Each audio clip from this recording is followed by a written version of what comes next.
Sono seduto all'ombra di una roccia, l'aria sapeva di ginepro e silenzio, ero stanco di camminare.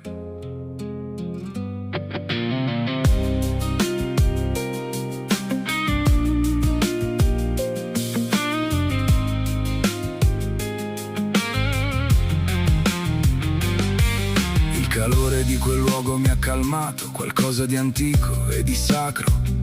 Puzzavo di asfalto, ero sordo a tutto questo.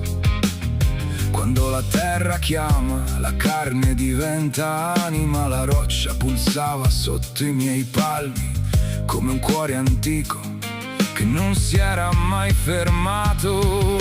Siamo giganti del tempo, sangue ancestrale, scintilla di un fuoco che nessuno ha mai spento.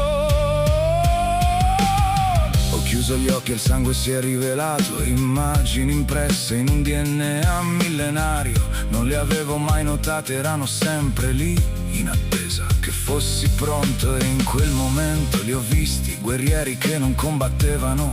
La loro forza si sentiva nell'aria, tutto era in equilibrio, pietra, fuoco, cielo.